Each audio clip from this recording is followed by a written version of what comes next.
Hi friends, కాకరకాయ ఈ విధంగా చేసుకొని తింటే చాలా బాగుంటుంది.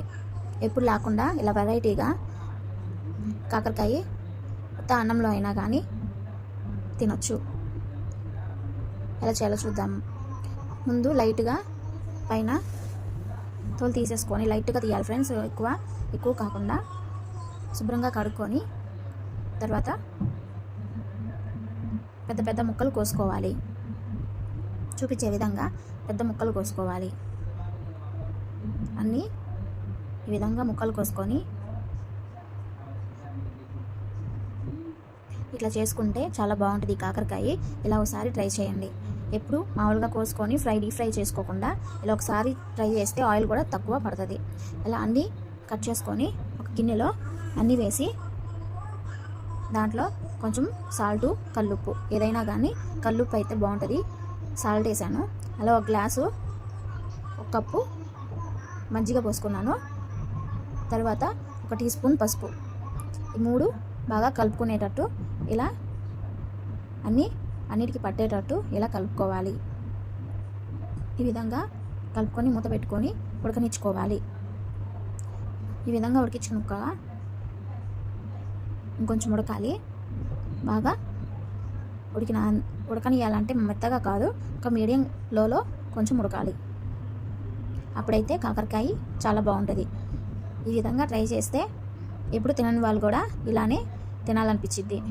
ఇలా ఉడికినాక వాటర్ ఉంటాయి కదా, వాటర్ వంచేసి ప్లేట్లో తీసుకోవాలి.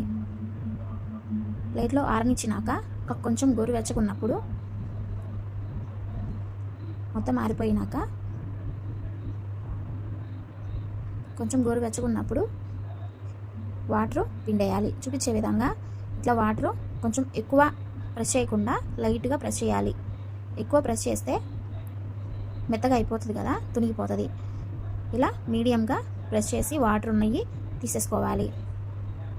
తీసేసుకొని ఇట్లా చూపించే విధంగా వాటర్ తీసేసుకోవాలి. గట్టిగా అనకుండా మామూలుగా ఇట్లా పిసికి వాటర్ తీసేయాలి. ఎక్స్ట్రా వాటర్ ఇన్ని వచ్చినాయి. మీరు కూడా ఇలా ట్రై చేసి చూడండి, చాలా బాగుంటాయి ఈ కాకరకాయలు. తర్వాత ఒక 1/2 అవర్ అయినాక కళాయిలో ఆయిల్ వేసుకొని, సరిపడా ఆయిల్ వేసుకొని హీట్ అయినాక ఫ్రై చేసుకోవాలి.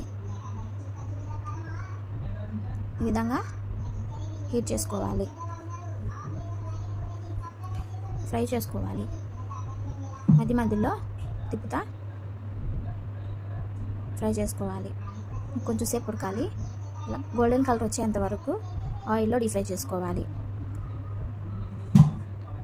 ఇలా గోల్డెన్ కలర్ వచ్చింది కదా, ఇప్పుడు ఒక 2 మినిట్స్ వేగనిచ్చినాక, ఇలా వచ్చిన 2 మినిట్స్ వేగించినాక ఆయిల్ తీసేయాలి. ఎక్స్ట్రా ఉన్న ఆయిల్ తీసేసాక చిన్నులపాయ కారం ఉంటుంది కదా, కొబ్బరి చిన్నులపాయ కారం వేసుకుంటే చాలా బాగుంటుంది. ఇలా రైస్ చేసి చూడండి, టేస్టీగా చాలా బాగుంటుంది. ఇలా ఉంటుంది, కలర్ఫుల్గా చాలా బాగుంది కదా ఫ్రెండ్స్. నాకైతే ఈ ఫ్రై అంటే చాలా ఇష్టం, చాలా బాగుంటుందని మీకు కూడా షేర్ చేస్తున్నాను. నేను కూడా ఒకసారి ఇలా ట్రై చేసి ఎలా ఉందో కామెంట్ సెక్షన్లో కామెంట్ చేయండి. అన్నంలో కూడా బాగుంటుంది. గోంగూర పచ్చడి, కాకరకాయ ఫ్రై ఇలా చేసుకొని తింటే చాలా బాగుంటుంది ఫ్రెండ్స్. Thank you.